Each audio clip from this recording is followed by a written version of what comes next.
Hello, everybody. It's Wednesday, 12th of January 2022, our second program here today from this year. And today, Rodrigo is with us. Hello. So good to have you all here. And I hope this finds you well. Let's go to our initial presentation. Today's topic is, what does moral law mean? It's an important topic. It's we're talking about here entire book from the four books of the Spirit's book. This entire book dedicated to study the moral laws. Okay, so good evening, my friends, and let's start from the girl with the girls, with the ladies, with the ladies. Let's start with the ladies. Miss Gibbons, you gave a wonderful smile, so please keep going. Then you said girls, and I thought, oh, how nice. Hello, good evening, everyone. It's wonderful to be here again. And once more, this is a very special theme for our lives, for us. And more than, in Spiritism, they teach us so much on that.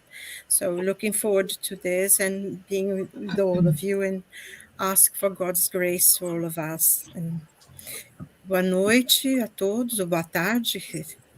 É um prazer estar de volta com vocês, como sempre, pedindo as bênçãos de Deus para nós, para o nosso programa hoje. E feliz de estar junto novamente. Obrigada. Good evening, everyone. Dear friends, it's a great, great joy once again to be here together. And it's a special topic, one of the most wonderful topics in the world that you can put our attention, can converse, talking about in order really to understand the importance, to put in practice, and to know more about moral law. So now I invite you all to chat, to write, to suggest, to be with us, to spread the word, the link, so more people in English language can really be with us. So now, thank you for your presence. And the benefactors are surrounding us, surrounding you, in order you can learn together. So good evening, my friends. Here's Charles, Rodrigo, Stevan, Silvia, and the benefactors. Thank you. You can go, Charlie. Okay, I'll go first. So, hi, everyone. So, thank you so much for being here with us today. Thank you for the opportunity to be here with you. Hopefully, we can provide you with lots of good thoughts, good reflections about this wonderful topic of moral, which is extremely important for us as humans and driving our progress.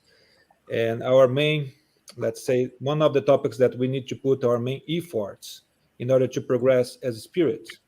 So thank you so much for the opportunity. Hola, mis amigos, bienvenidos todos a más un programa con nosotros.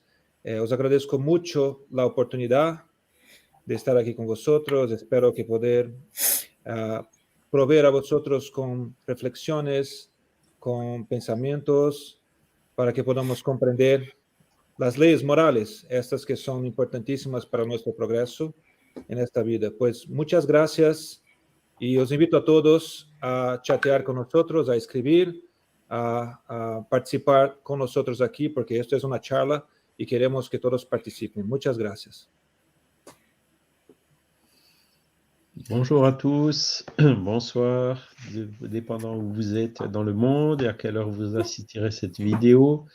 Très heureux d'être de nouveau parmi vous ce soir pour parler des lois morales. Et oui, qu'est-ce que c'est que les lois morales? Aïe, aïe, aïe, la morale, on n'aime pas toujours trop entendre parler de morale, mais bon, on va voir que ça fait partie justement des lois de la nature. Hello everyone, very happy to be here again with you tonight.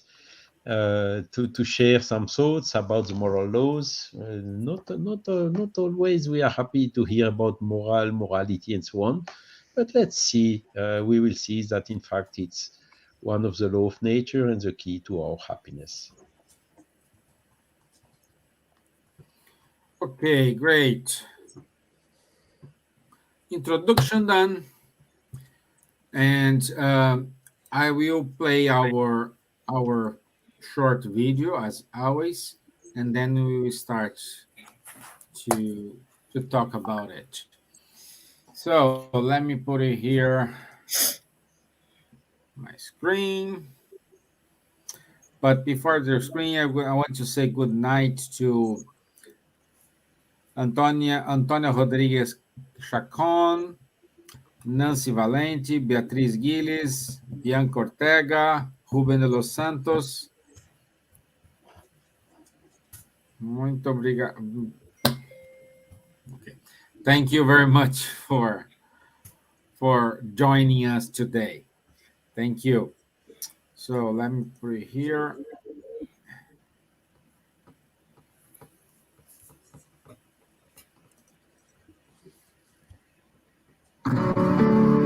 A peaceful world is in reach.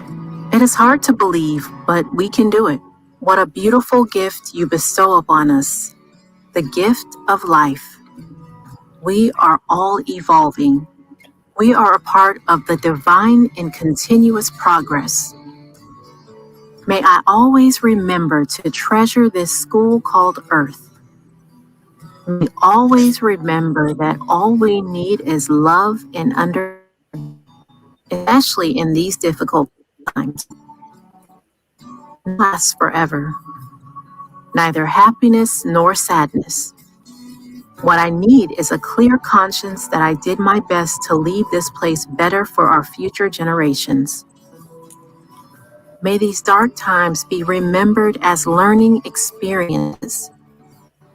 We are a human race that is still learning how to crawl. God, thank you for being love. Conversations with God, Episode 16. If you feel a connection to this talk and want to know what Spiritism is, subscribe to our YouTube channel and visit akscdanbury.org.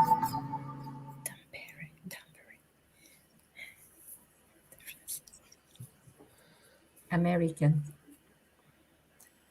So wonderful. I just want to check if everything is okay because some people saying my screen is frozen. So can you hear me, guys? It's fine. We can hear you, but you are frozen in space and time. Yeah, probably I don't know. For me, it's okay. I can see you clearly. But anyway, let's keep going without any delay. At least you can hear my voice. So, I when I was searching for the moral laws, I found a wonderful description from Emmanuel. Emmanuel is the spiritual guide from the medium Chico Xavier, and I will just read because for me it's priceless. And this we can find in the book Life and the Way. When Kant speaks about the moral law, he's essentially referring to the sense of obligation to which our will often responds. We all know the experience. We are sometimes pulled in a certain direction, not because we desire to act in that way, but in spite of our desire to act in the opposite way. This pull is toward that moral sense which Kant believes each of us has, in virtue of being rational and free. It is conscious. Actually, it's deeper than conscious because our conscious can be mistaken. Conscious arises because of certain structure of human consciousness. The moral law is not given to us from outside. Kant does not associate the moral law with what God commands, nor with civil law, nor with society recommends. The moral law is nothing other than rational will, the will which is entirely devoted to our guided by impartially and universally of reason. The nature of reason itself is universal. This is made most clear in logic, in mathematics, and in science. We look for universal laws by which the universe is guided. Well, so in practical affairs of human moral existence. Therefore, to obey the moral law is nothing else than to obey the basic structure and drive of a human reason that is in each and every person. And that is also the source of a human freedom and autonomy. The source of the moral law is us. It is human nature, human freedom, human reason. This is wonderful. Emmanuel is Emmanuel. Anywhere, anytime. It's beautiful. It is beautiful. So, in order to start our study today, let's go to France. And my dear friend Charles, what's moral law? Wow. That's quite simple, short, but large question, isn't it? What is moral law? Basically, according to the Spiritist body of knowledge, moral laws are part of the natural laws, the law of nature. These laws of nature are also called laws of God or divine laws because since God has created the nature, law of nature and law of God is basically the same. So whether I use one or the other wording, it means the same thing. And moral laws, as you told correctly, Stevan, is the title. The Spirit's book is composed of 4 books. Book first, second, third, and fourth. And the book third is entitled The Moral Laws. So it's a quarter, more or less, of the Spirit's book, which is talking about these moral laws. And basically, we can then look a little bit into the Spirit's book, question 648, for instance.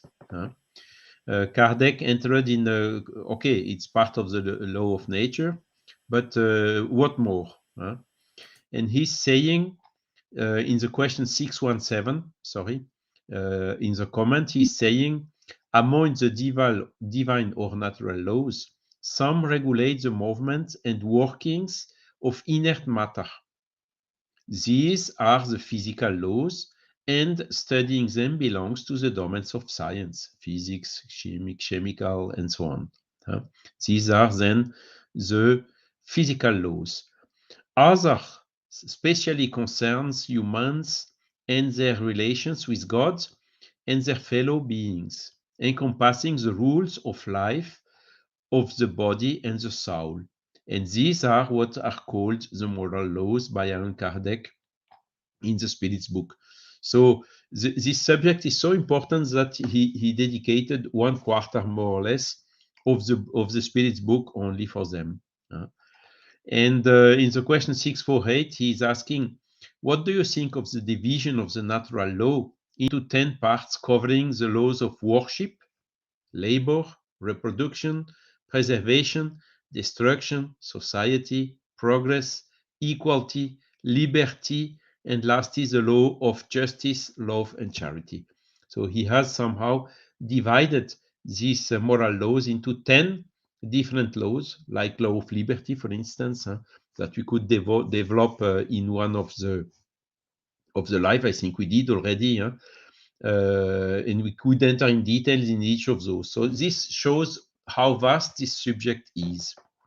And so it can seem, okay, complex. It's complex. Okay, our understanding of the law of nature is depending on our degree of evolution. If we don't understand the law of nature, how can we know what are the laws of nature?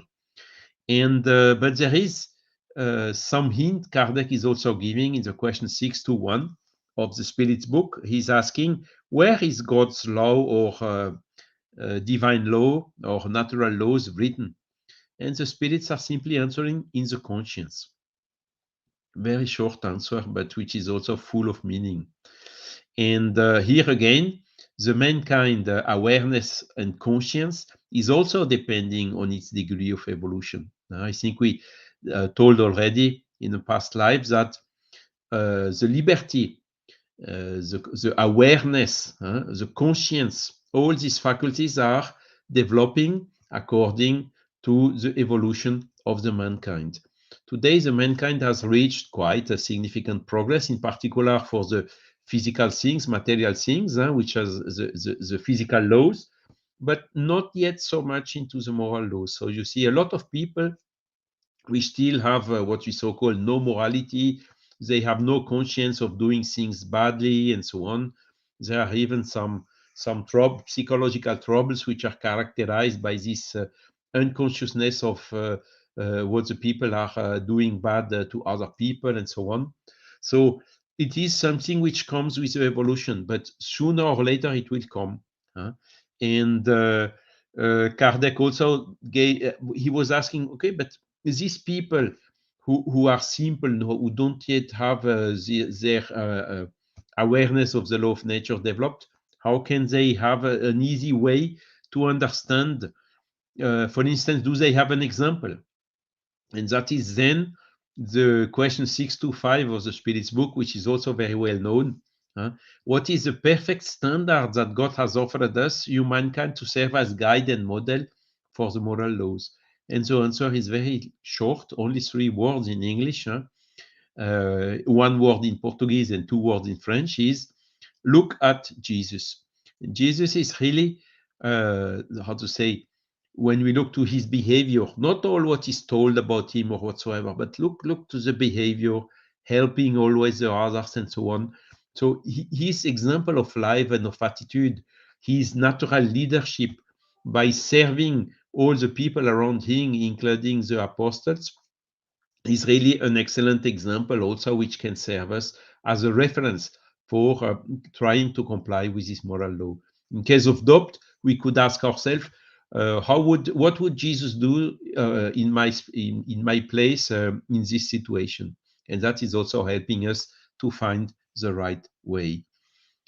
Then look, Jesus is, of course, this does, question 625 does not mean exclusivity, by far not, because Jesus came in Israel in 2000 years ago, but there were many other people or missionaries who came like him, bringing these teachings wherever in the world, in different languages, different places, different cultures, and so on.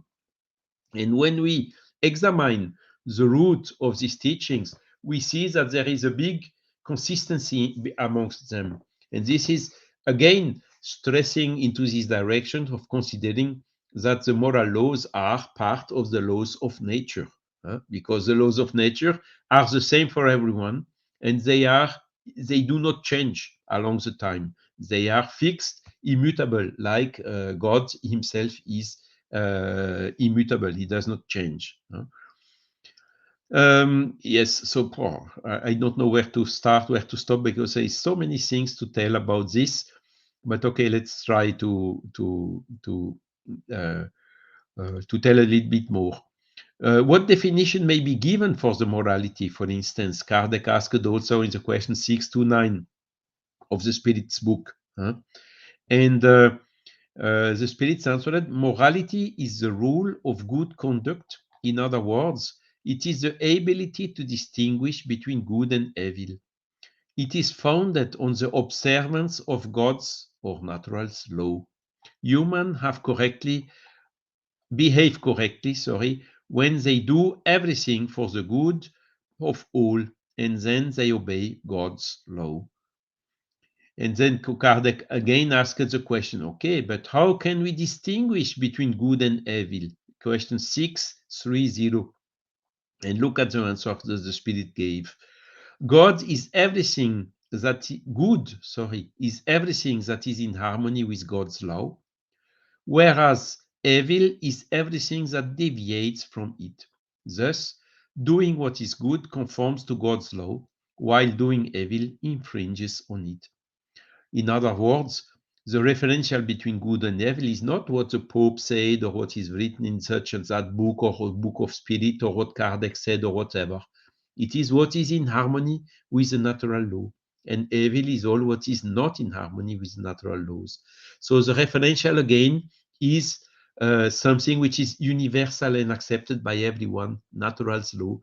And good, see, the definition of good and evil, which is closely linked to these moral laws, is exactly that from this referential.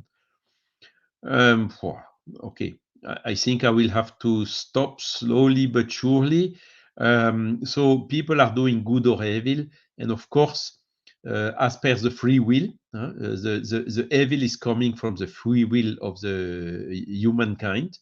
Since we have the free will, we can freely select between good and evil. So that is where the evil is coming from on the earth. It's not something which is somehow allowed or whatever by God or whatsoever. Or no, it's simply due to our free will. This law of free will, which is determining our evolution when we are using it on the right side. This is giving the explanation why there is evil here on the earth. Okay, what can I say more to answer your question? I think I will stop here to leave also some place for my colleagues, because we are 5 today. Thanks a lot for your attention. Wonderful, Charles. Thank you. Thank you for the introduction. I know you had like 10 minutes to summarize our entire book, but anyway, let's. But we throughout the coming shows, we're gonna slice this in many parts. And Thais Gimbernal, she wrote something very, very important. Moral are the rules, tools we choose to use to guide your conducts, that defines our character and help us to make our decisions in life. It stays between character and choices. Well done, Thais. Very, very good. Well done. And based on that, now let's go to Spain and ask my friend here, Mr. Ortega, what's necessary to fulfill our moral obligations? Wow. So thank you for the question. And Thais mentioned something very important: choice. Choice has all to do with that. So before we go to that, I'll try to read the question 918 of the Spirit's book. It says, Spirit proves its progress when all the actions of its corporeal life consist in practicing the law of God, and when it understands the spirit life beforehand. That reminds me something that Emmanuel said. I think we are uh, constantly living in the ignorance of our spiritual life. And that's very important. I'll be coming next to that point, because we are surrounded by matter. And this is something that plays against, but in favor of our progress. And I'll be developing about that. So I think first thing, so it says here that the progress is when all the actions in our corporal life consist in practicing the law of God. And as Charlie said, law of God. What is the law of God? The law of God are the laws which rules the universe and to maintaining our harmony in the universe. And it's needed for happiness. So it's in the question 614. It's the Spirit says that God's law is needed or are needed for our happiness. Without that, we don't find happiness. Okay? So I think, first of all, we need to understand what moral is. And I think Charles has provided this answer as well. So it's the rule of the good conduct. Okay? So, and it's written in our conscience.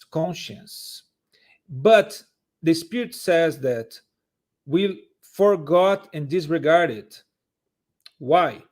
Because then it comes to the matter side. So we are in our life, we are surrounded by the matter and the influence the matter has upon us.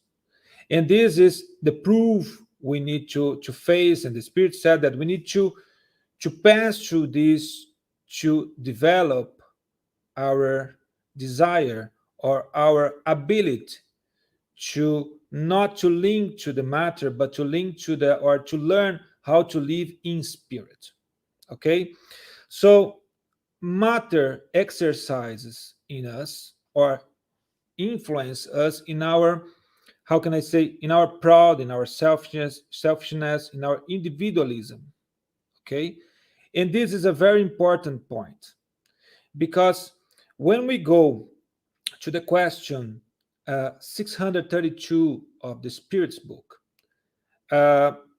then the Spirit, they mention the quote of Jesus, who said, "Do to others what you would like them to do to you." So that's very important, because that drives mostly what we need to do to fulfill our moral obligations. And then in Mark 12, 30, 31, so Jesus says, what summarizes all the laws: love God with all your heart and your neighbor as yourself. Okay? So then I'll come back to that, because in the chapter 10 of this 10 moral laws that we have in the third part of the Spirit's book, it says that the summary of all moral laws is justice, love, and charity. It's combined, all of these three. And then after having explained what is moral, know how the Spirit proves its progress, which is based on the law of God, and the moral laws are based on the law of God. I'll tell you that the first thing for us to fulfill our moral obligation is to comprehend it. So, as the Spirit said, so we have it in our conscience, but we forgot it. And the Spirit says that we need to put effort to comprehend it. So I think when the Spirit says about our conscience, it's because in many parts of the Spirit's book, it says that we can put our reason, our thoughts, we have the capacity to understand it when we put our interest to do that. So then it's when we comprehend it. So comprehension of the moral laws is very important. Where we find a good comprehension about moral laws, it's easy. Go to gospel. So Jesus, as Charlie said, so the Spirit said already that Jesus is the model for morality. So if we have doubts about what do I need to do, how I need to behave to fulfill my moral obligations, and I want to understand which are my moral obligations, I go to the gospel. In the gospel, Jesus left us all the guide for us to do that. And not only he left us the guidance, the perfect guidance for us to do that and safe, but he proved that this is possible. Because Many people say that it's pretty hard because what Jesus did was pretty difficult because it's very, let's say, a developed spirit. But he said that we could do what he did. So that it's just a matter of doing it, putting our efforts. And then it comes to the second requirement to fulfill our moral obligations, which is the willpower to educate our free will. So God gave us the free will. So the capacity to choose, as Thais said. So that comes to the point. So our capacity to make our choices. So if we know which are the moral laws, knowing it is not enough. Because if we don't put our actions according to that, it serves for nothing. It's useless. In Spiritism, we and the spirits, they brought us our salvation as an active salvation. So it's not a passive salvation. So we are responsible for saving ourselves. And let's understand the salvation as the progress of our spirit, which will be finding our happiness after we progress with that. So that's an active salvation. While many other religions, they like gives us, or they tell us that the contemplation, I mean the relationship with God is important, which we are not saying which is not important. It's extremely important, but it's not enough, because we need to do our part on that, and we need to act on that. We need to understand the moral laws, and we need to put in practice that moral laws. How we do that? We need to educate our free will. We need to educate and to put efforts to that. It's not easy. We know that. We all know that. We say, people tend to say, "Oh, this person is a spiritist, so he's perfect because he knows all this," and it's not like that. So we know, but we are so imperfect, let's say this way, as any one of us, because knowing the way, it doesn't mean that we are following that way. So that's why we need to train and we need to educate our willpower. That's when we recognize the real spiritist. No, the Kardec said so. The real, or the true spiritist is the one who put effort to do the right thing. And that's when we are. That's the second part of the what's needed to fulfill our moral obligations. Train, putting willpower to educate our free will. So the third, not less important, the courage to act morally. Why I'm saying that? Because we are living in a world where if we choose to act according to the moral of Jesus, according to God's law, we are going against the wave.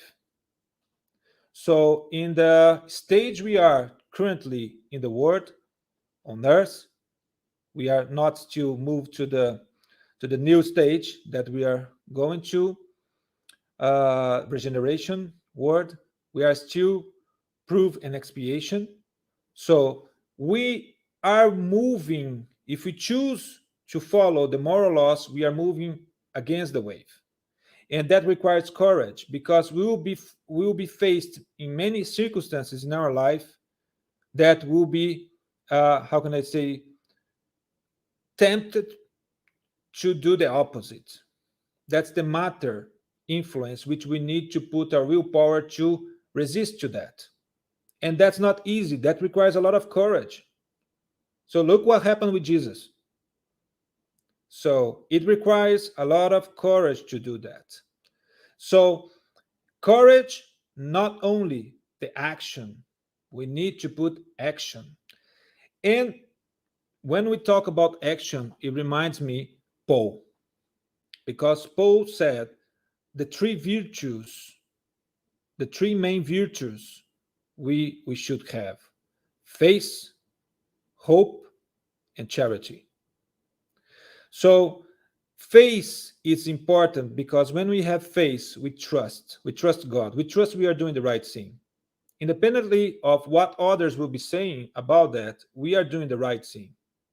And we need to keep steadily. We need to go and, let's say, be brave to do that because we have faith. We trust God. And we know that the what we'll be getting as a praise for that is not here. And that's what we need to, how we need to use our faith. Second, hope. Hope that we'll be getting something better. So we'll be receiving back somehow the good we do. And then charity. Why charity? I'll go to the question 893 of the Spirit's book. The biggest virtue, the Spirit says, that we should have, the greatest merit, is the most disinterested charity. So, charity is the action of loving. So, and the spirits are saying so. If we want to practice the law of God and to fulfill our moral obligations, the biggest thing we should do to do it is to practice charity. Why? Because charity is when we do good to others. And when we do good to others, we are doing good to us. Happiness is only possible when it's for everyone, not for just ourselves. So then I'll come back to what Jesus said in Mark 12, 30, 31. Love God with all your heart and your neighbor as yourself. So we need to love us, we need to love others, and we need to love God. By doing that, we'll make everyone happy. When we make everyone happy, we are fulfilling what God expects from us, which is take care of what I gave to all of you. Take care of my creation, and then you'll be happy. So I think that summarizes, in my opinion, what's needed to fulfill our moral obligations, Stevan. Well done. Thank you, my friend. Thank you. A lot of beautiful insights. I recommend everyone to to watch again, make her notes, because it's full of wonderful insights here today. And now we're going to another wonderful insight. My dear Gibbons, we saw Hello. what is moral law. Again, as I said, always here, you are I like to make the easiest question to you. Okay? No, yeah. And here go some tips to you. So we saw we heard what Emmanuel says about moral laws. Charles gave a wonderful explanation what it is moral laws. Rodrigo gave us a wonderful explanation about how to fulfill these moral laws. And you, how to measure our responsibility when we needed to say, okay, now it's on me, it's not in anybody else. Well, I think between the two of them, all the questions have been answered, and more than better explained than I could put it. But I think in relation to how our responsibility is measured, how we measured, I think it, quoting again Rodrigo did repeat it a few times, basically is what Jesus said: love God and love your neighbor as yourself. And basically, he said, do to others as you would they would do to you. I think one of the important things, I think everything that we can do can be measured on this, in the words of Jesus. Whatever ye that men should do to you, do ye even so to them. And if you do that, then we can measure. Is the only way we can measure how we live, how we behave. Because if we are unhappy the way people treat us, or if they are inconsiderate, or if they are dismissing of us or humiliating, how do we feel? So we don't like to be treated like that. So we don't like to treat we should not treat others the same way either. And I think this is a very, very important point. And there is things as well, I think, that in the Spirit's book, they say, God has given us the intelligence to choose and to choose what's right and what's wrong is within us. Like Charles said, in our conscience, it's the laws are there. I don't think we forgot them. I think we ignored them because it's something that's God given, and we just dismiss it. How many times, I don't know, maybe it happens to me, not to other people, but there are things that sometimes I'm doing or saying, and I know, because I hear that voice saying, maybe you're going a little far there, just stop or think in a different way. And I completely ignore it and I go on with it. So I don't think it's forgotten. I think we just don't care to listen to it. We ignore it.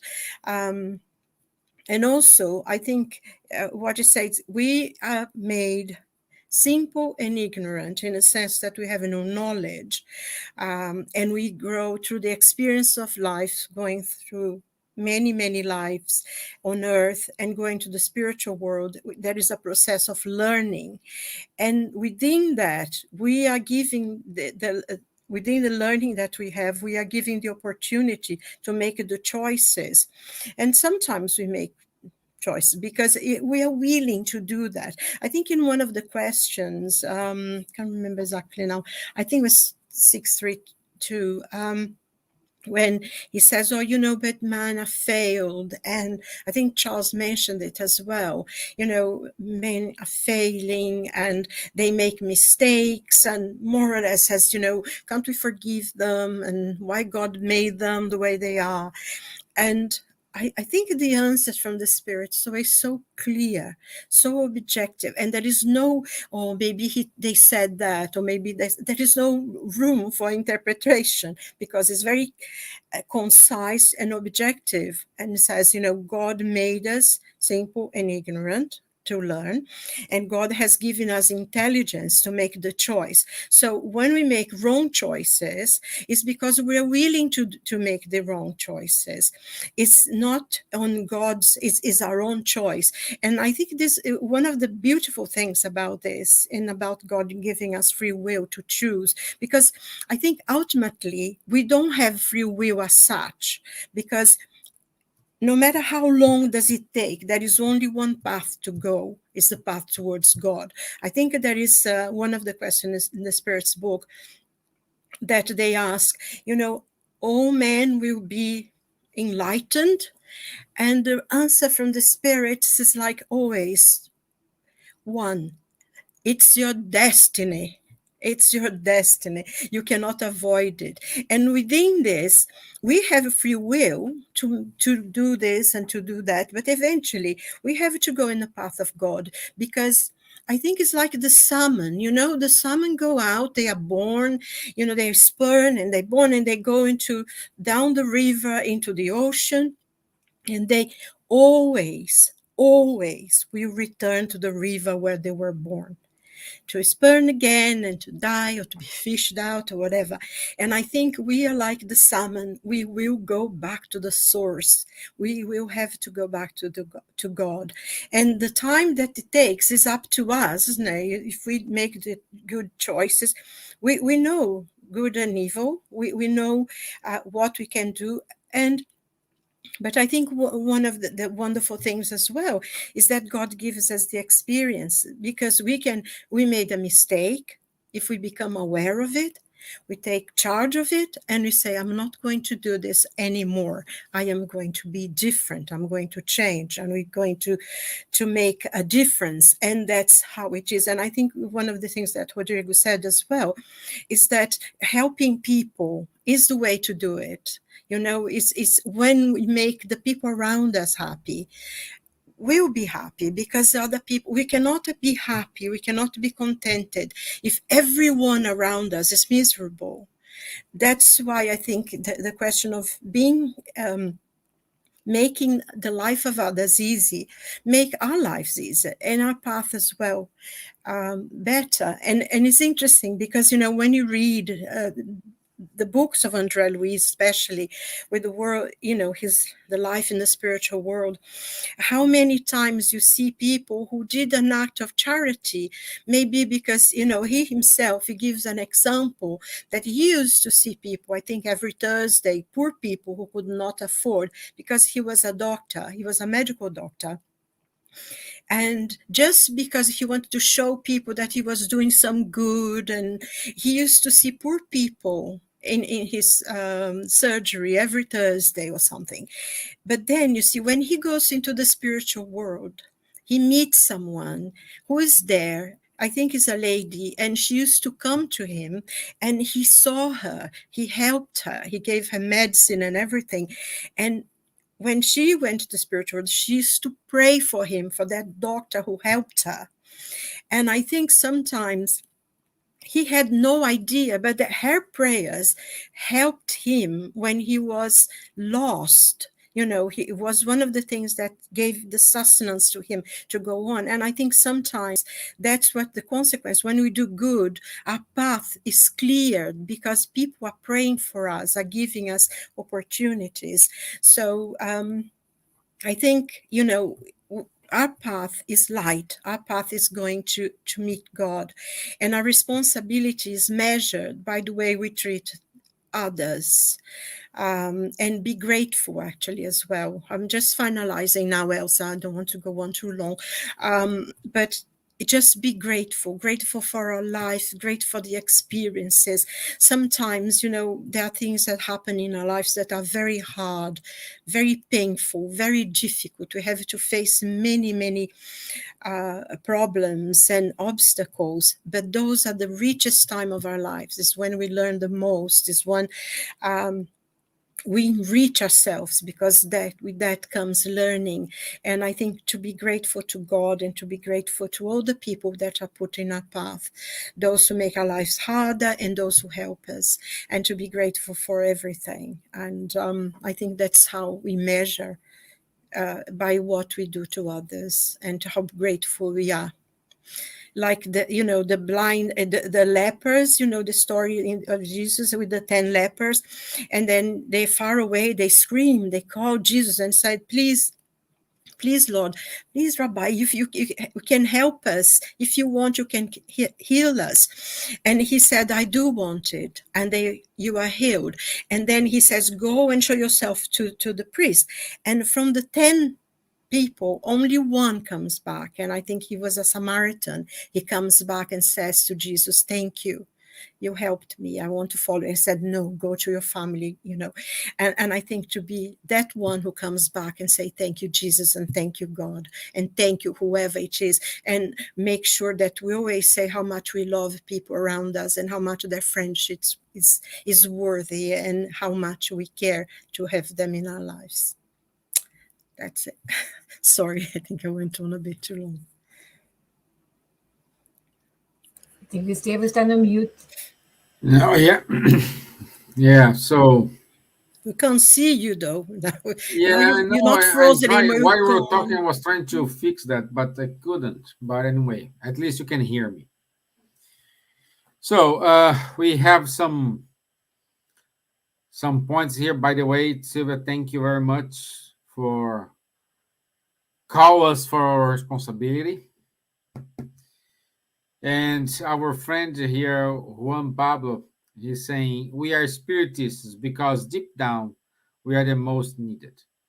Jesus did not seek for the wise or the rich, and the spirituality for the mission of the diffusion of spiritualism does not do so either. Thank you, my friend. Thais, another contribution from Thais here. To love God is to trust the process.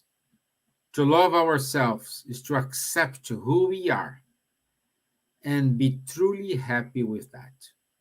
And only by loving ourselves we can love others completely. It's a hard thing to do. Thais, I think we can we can apply here a nice quote.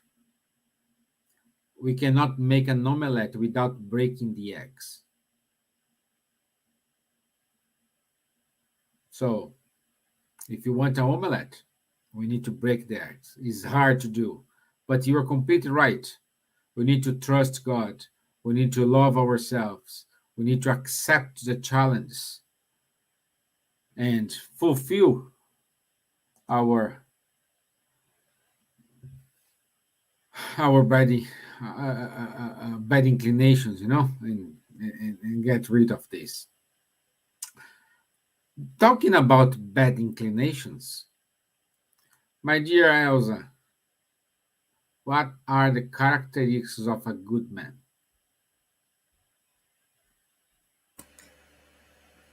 Thank you, Stevan. It is really wonderful to listen. Today is deep, good information comes now that we should listen again. And to summarize end of our meeting, I will speak quickly about the passage that we have in our Gospel, chapter 17, item 3, that is really brings what you asked me right now, characteristics of the good person, okay, or good man or woman, and says, the truly good person is one who complies with the laws of justice, love, and charity in their highest degree of purity. The good person is always good, humane, and benevolent with everyone without distinction as to race or creed, because they see all men and women as brothers and sisters. If they examine their conscience concerning their own actions, they will ask themselves if they have violated those laws or if they have practiced any evil and if they have done all the good that was possible. Yet again, they will ask themselves if they have voluntarily disregarded any occasion to be useful, or if anyone has any complaint to make against them, and finally, if they have done to others everything that they would wish done to themselves. They deposit in their faith in God, in His goodness, in His justice, and His wisdom. They know that without His permission, nothing can happen. Therefore, they submit themselves to His will in all things. So, this chapter, we have probably 2 pages entirely descriptions with the good person should be. And the finalize says, yet, here are some of characteristics of the good person. But for me, the good person is the one that always is in balance, equilibrium between God, between humans, applying all the laws that we have in nature and follow the rules to be really a good charitable person towards others. So this brings happiness inside our hearts when we try our best to follow, to put in practice the moral laws, charity, justice, and love. So means that we have everything in our hands. It's difficult, maybe, we can do it, of course, but we have to try it. At least be responsible for any action that we are applying in the world against or pros or cons other people. So now, my friends, if you want to read the Gospel according to Spiritism and the Spirit's book, both have this lesson entirely description there, and you can tick. Oh, I'm doing that. I'm doing that. Oh, I have to do that. It's looking like a jigsaw, a puzzle that you have to mark and see how many points you have in favor of you, in favor of us. So thank you very much, Stevan. So plenty of time to think about. Thank you. Thank you, my dear. Okay, so today we had a lot of friends here. Elsa from Stockholm, as we said here. Ruben from Uruguay. Bianca here. Police, be afraid. Okay. So, yeah. Our dear Vanessa Saloni was watching us. It is watching us. So good to have her here with us. Thais with her beautiful insights today. Thank you very much. You just made our job today easy here, my friend. Thank you. Juan Pablo, very good collaboration as well. Nancy Valente from Italy. It's wonderful. So people all around the world, it's amazing to to be here. Denise Stewart as well. So uh, Elsa, I like the way you said, go there, make all the points, what I'm doing. What exactly, point you have I have to. achieved? Going to You make make a that quiz. list. A quiz. You can make a list. Yeah.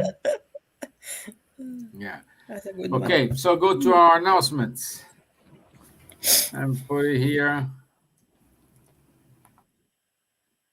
So our next show it's about the law of destruction under the Spiritist view.